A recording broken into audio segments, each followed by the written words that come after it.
Tercer mundo. Tercer mundo.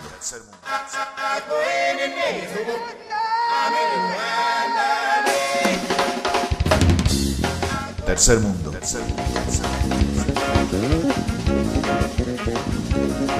Nunca olvides el lugar del que venís.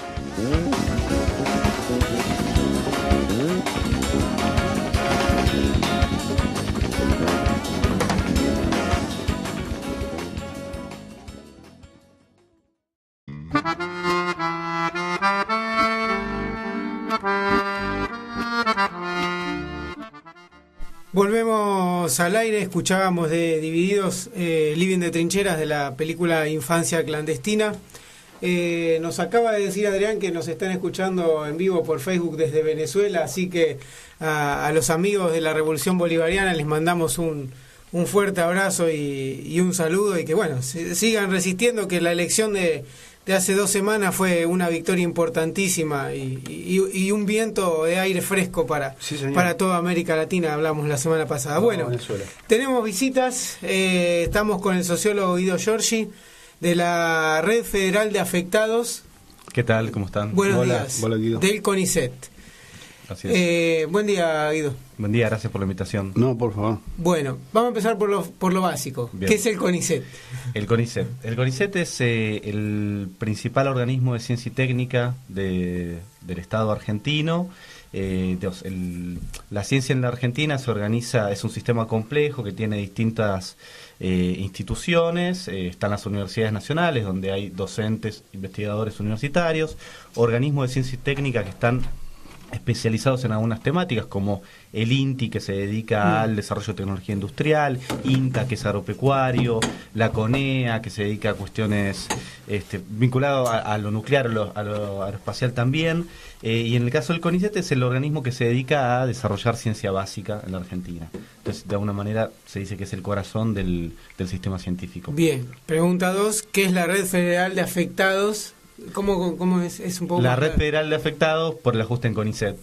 La Red Federal de Afectados es una red, una experiencia que surgió en diciembre del año pasado, cuando se concretó el ajuste que se venía anunciando todo el año pasado en ciencia y técnica. Concretamente, todos los años el CONICET hace convocatorias para ampliar su planta de investigadores, ¿no? El CONICET tiene una parte de becarios, que son los que se van formando y haciendo sus doctorados, y otra parte de investigadores formados que se dedican a hacer ciencia básica. Todos los años hace una convocatoria abierta para que ingresen. Es un concurso. Es un concurso abierto que dura 1 año, que es bastante exigente y que requiere tener como base un doctorado, y para el cual uno se va preparando con varios años de antelación. Nosotros, en el 2016 hubo un concurso. Ese concurso planteaba que iban a ingresar 900 investigadores e investigadoras, y unos días antes de anunciar los resultados se recortó a 387. Es decir, un ajuste del 60% en ingresos de investigadores en el medio de un concurso. Lo cual, cambiaron las reglas de juego repentinamente, y lo que pasó en ese diciembre del 2016 es que fue tanta la reacción por lo violento del ajuste, que el mundo científico, que nunca se organiza políticamente ni gremialmente, decidió la toma del Ministerio de Ciencia y Técnica durante 5 días, no sé si eso lo recuerdan, fue desde el 19 al 23 de diciembre, estuvimos de hecho especulando con pasar ahí las fiestas. Y los 500 científicos y científicas que nos quedamos afuera, decidimos juntarnos en una organización gremial para trabajar junto a los gremios establecidos, universitarios y también ATE, para que se cumplan los compromisos que los funcionarios adquirieron cuando nos hicieron firmar un acta acuerdo para levantar la toma. Es decir, la toma se levantó con la firma de un acta acuerdo.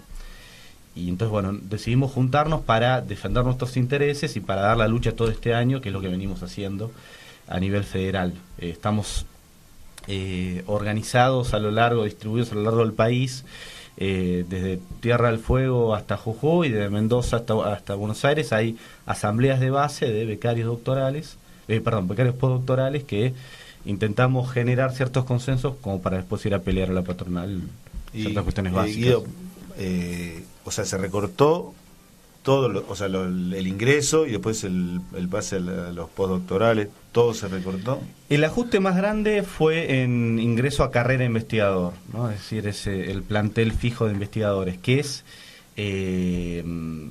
se supone el que es el momento de concreción de todo el proyecto científico. Es decir, vos vas formando gente, dándole becas doctorales y postdoctorales, esa gente se forma, como ya está formada, bueno, el Estado dice, vení, ahora ponete a trabajar en función de ciertas líneas programáticas para el servicio, devolverle de alguna manera a la sociedad argentina todo lo que te dio en la formación.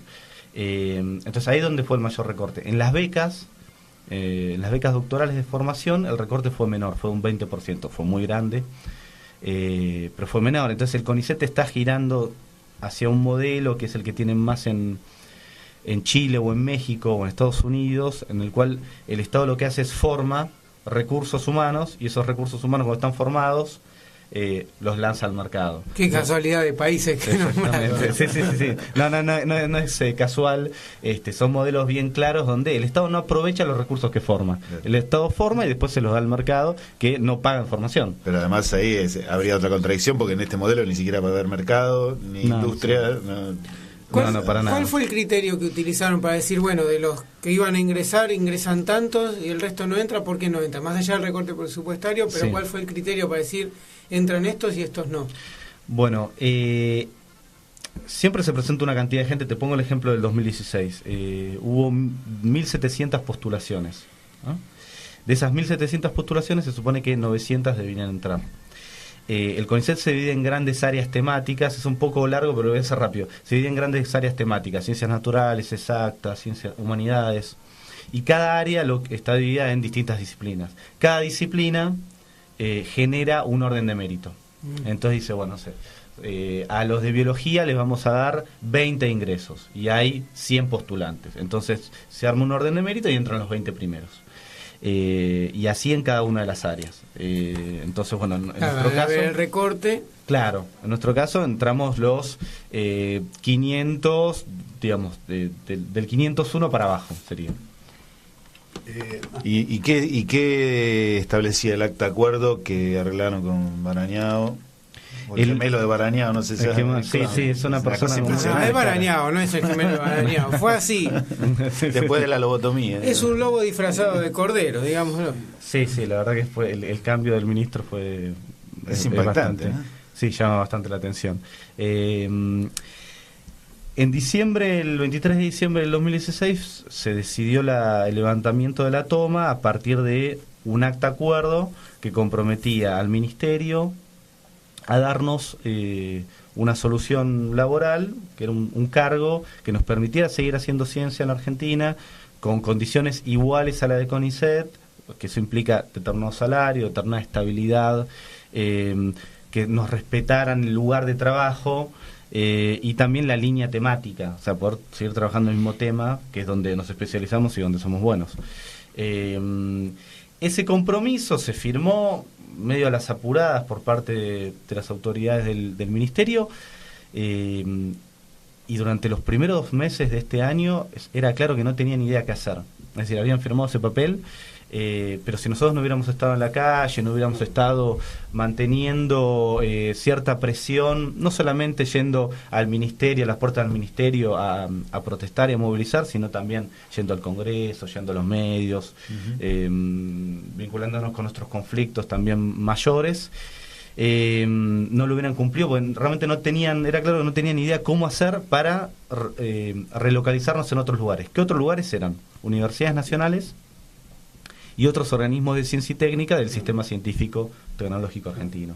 Lo que fue pasando es que lo que hicieron llegar a las universidades y a los organismos de ciencia y técnica un listado con 500 nombres, como si fuera una lista de supermercado, y le decían, hola INTI, ¿vos que te interesa alguno de estos? Y el INTI le decía, no me interesa. Hola INTA, ¿te interesa? No, o depende, no sé, ¿cuánta plata le vas a pagar vos? ¿Quién es esta persona? Digamos, esa complicación lo que fue haciendo es que se retrasara todo el proceso, hasta que hubo un momento en el cual el gobierno decidió presionar a las universidades nacionales para que firmaran un convenio para que nosotros, el grueso de nosotros, 400 sobre 450, entráramos a universidades. Claro. Y digamos, esto ya implica desvirtuar todo un trabajo científico que se supone que es a largo plazo, ¿no? Totalmente, programado, de vinculación de diferentes áreas, con diferentes regiones del país, y no estar buscándole un lugar donde ubicar a la gente, amenazándola de que se van a quedar sin trabajo, ¿no? Claro, nosotros firmamos estos nuevos contratos, todavía no los firmamos porque todavía se están viendo los detalles, pero firmamos bajo la coacción de que es esto o nada. Y habiéndonos especializado mucho en determinadas cuestiones, que después hace medio difícil salir a buscar en otros sectores de la economía un trabajo. Y aparte lo que sucede, y es algo que por eso decía que no tienen mucha idea en algunas cuestiones que están haciendo, rompen equipo de trabajo, nos hacen replantear líneas de investigación, y hay algo que es característico del trabajo de investigación, y es que uno necesita planificar por lo menos 2 o 3 años, mínimo. Y sin esa planificación resulta imposible poder tener resultados positivos. Estamos con, recuerdo, Eduardo, estamos con el sociólogo Guido Giorgi, que es de la Red Federal de Afectados por el recorte presupuestario del CONICET. Que tiene una página en Facebook que se puede... Sí, es redfederaldefectados.net. Y también una página web, ¿no? Bueno, sí, esa es la web, y en Facebook también nos pueden encontrar por Comisión de Afectados o Red Federal de Afectados. Sí, bastante activo. Sí, Guido, ¿qué diferencia encontrás sustancial respecto de la política científica del gobierno anterior a la de este? Una. Y dos, según vos y tu colectivo, ¿cuál sería el papel más importante de un científico en un país? Bien, la diferencia, Argentina. Sí, la diferencia más notable que hay en política científica es que el anterior gobierno planteaba un modelo de país en el cual la ciencia tenía un lugar importante, que tenía que ver básicamente con desarrollar determinadas tecnologías que después se pudieran transferir o al desarrollo a determinadas acciones del Estado o al desarrollo de la economía. Lo más claro, o una de las cosas más claras, es lo del INVAP y el desarrollo satelital, digamos para que, claro, para que hoy podamos tener internet y podamos tener un buen desarrollo de las telecomunicaciones, que el Estado produzca, desarrolle tecnología de base que permita producir un satélite que antes se alquilaba o compraba el espacio aeroespacial, valga la redundancia. Bueno, eso es parte de cómo un modelo científico puede estar directamente de desarrollo de tecnología de base, ¿no? Porque también una de las cuestiones que pasó durante todo este año es que, bueno, los famosos trolls macristas hicieron una campaña desprestigiando ciertas líneas de investigación y planteando una dicotomía que es falsa entre ciencia aplicada y ciencia base. Sí, ¿no? Las ciencias sociales siempre están miradas como de reojo. Exactamente, como que no sirven para nada. Pero lo que hay dos cuestiones. Primero, que sin ciencia básica vos no podés desarrollar ciencia aplicada. Y eso va desde tecnología en producción de alimentos, por ejemplo, hasta en ciertos conocimientos de cómo analizar una política pública o cómo fue el pasado argentino y cómo no volver a caer en ciertos errores, digamos. Eso está formativo. Totalmente. Y después también el segundo punto de esa cuestión de ciencia aplicada, ciencia básica, que es una falsa dicotomía, es que el gobierno ajustó en todos los niveles. Es decir, los 500 que nos quedamos afuera, había desde gente como yo que estudia las instituciones políticas y gabinete nacional, hago sociología política, hasta compañeras que trabajan en el desarrollo de la vacuna contra la toxoplasmosis. Entonces, digamos, es falso. O un compañero en Córdoba que trabaja en desarrollo de estudia, como soy de ciencias sociales, mucho no lo puedo decir técnicamente, pero estudia determinado nivel de onda de telecomunicaciones que eventualmente sirve para el desarrollo de telecomunicaciones. Entonces, no es un punto de ciencia básica, ciencia aplicada, sino que el presidente Macri dijo que la Argentina tenía que ser el supermercado del mundo. Apunta a los modelos del país. Y el supermercado del mundo no necesita un desarrollo científico propio, No. necesita agarrar y poner una góndola, un producto. Con Monsanto lo soluciona. Exactamente. Sí, señor. Entonces, en este modelo de país, la ciencia no tiene un lugar. Sí, señor. Y por eso, bueno, están todos los rumores respecto de que el Ministerio de Ciencia y Técnica más tarde más temprano sí. va a desaparecer y va a volver a un esquema bastante negativo para la ciencia, que es meterlo en el Ministerio de Educación, que el Ministerio de Educación se ocupa de cosas más importantes que el desarrollo de la ciencia, por eso se había autonomizado. Y ahí está la responsabilidad del ministro Barañón en no haber renunciado en el momento indicado como para haber dado las señales hacia el mundo científico, porque él tenía bastante prestigio por todo lo que había hecho antes, y quedándose avala todo este proceso. Y Guido, y en relación a las ciencias sociales, ¿cómo se responden esos prejuicios acerca de la utilidad o la superficialidad de estudiar ciencias sociales? Como lo que decían de la historia de la Edad Media, ¿no? Bueno, sí, que los medievalistas, Barañón salió a hablar mal de los medievalistas. A ver, hay un punto donde el debate es ideológico. O sea, desde ciencias, desde ciertos sectores de ciencias duras, por más que uno argumente, van a creer que todo lo que es ciencias sociales no sirve para nada. La realidad es que si no tenemos un mayor conocimiento de las ciencias sociales, abarca desde historia hasta conocer las maneras en las cuales, por ejemplo, los dibujitos animados, que eso era una de las investigaciones que habían criticado, los dibujitos animados producen representaciones sobre lo social, y eso puede parecer una tontería, una estupidez, pero en Disney verdad la tiene clara. Disney la tiene clara, digo, digamos, sí. Son formales de subjetividad. ¿Por qué Totalmente. sacar una samba? Claro, pues, exactamente. Bueno, y digamos, Hollywood mueve miles de millones de dólares porque tiene un determinado rol en producción cultural de subjetividades. Entonces, El señor Pixar. claro, entonces, si no entendemos eso, bueno, ni siquiera para hablar de un determinado proyecto político ideológico de liberación, sino directamente para entender, bueno, del Estado voy a hacer tal o cual cosa, porque entiendo que la tele, las películas, los medios de comunicación cumplen determinados roles.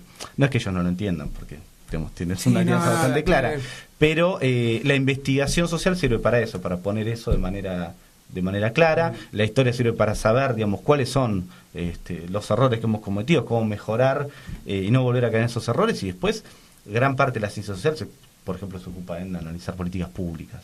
Entonces, hay un montón de compañeras que están estudiando desde distintos lados cómo el patriarcado tiene determinados efectos en todos niveles, desde la violencia más cruda hasta en el mercado laboral los límites que hay. Bueno, digamos, de financiar a esas compañeras que están estudiando esos temas va de la mano de reproducir un sistema que es desigual. Así que bueno, es múltiple los niveles que tiene de aporte de las ciencias sociales. A veces no son tan claros como producir un satélite que mandas al espacio. ¿Y cuáles son las expectativas sobre el presupuesto de 2018? Expectativas no, ya se presentó. Se presentó, todavía no se votó. A ver, el presupuesto que se presentó planteó un aumento del 2% del presupuesto de ciencia y técnica, de la función ciencia y técnica, que incluye todos estos organismos, no solamente CONICET. Eso implica más o menos una disminución global del 11%. ¿Cómo podías...? Digamos, por la inflación, disminuye, comparado con el presupuesto del año pasado, un 11%. Sigue en el mismo sentido de ajuste. Nosotros estuvimos participando este año de 2 proyectos de ley que se presentaron, uno en diputado y uno en senador, como para que pretendían elevar el presupuesto de ciencia y técnica al año 2030 en un 3% del presupuesto del PBI. Y eso fue votado por todos los bloques en diputados y en senadores, 2 proyectos distintos, menos los de Cambiemos. Incluso hubo un senador radical de Cambiemos que decía: yo los banco a ustedes, y votó a favor nuestro, o sea, en contra de su bloque. Pero esa ley no va a salir, va a ser vetada inmediatamente. Entonces el presupuesto va a la baja. ¿Cómo va a pasar en el resto del Estado? Es decir, no escapamos a las generales. Más allá para ir cerrando, más allá de la figura de Barañao, que no es quien está relacionado directamente con el CONICET, cuando vino esta administración, quienes se hicieron cargo del CONICET fueron más el sector radical, ¿no? Porque el PRO no tenía mucha idea, calculo yo también, que no deben tener mucha idea porque vienen más del ámbito privado. Claro,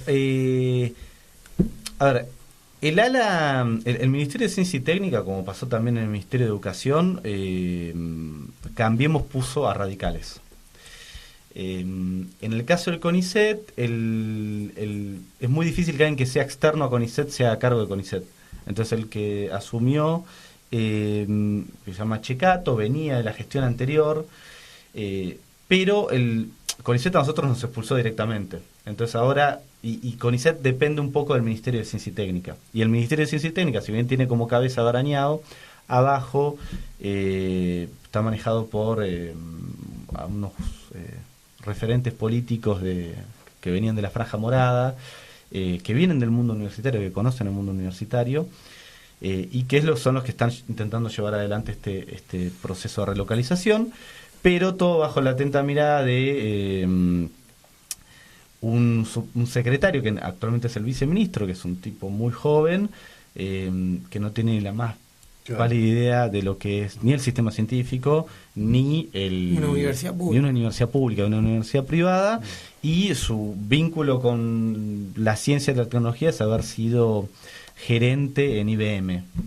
Entonces, esa persona a cargo de ser como el guardián pretoriano de la política científica es bastante desalentador. Y el resto baila al son de Calculo que estará para que cierre la caja. Está totalmente pensando en eso.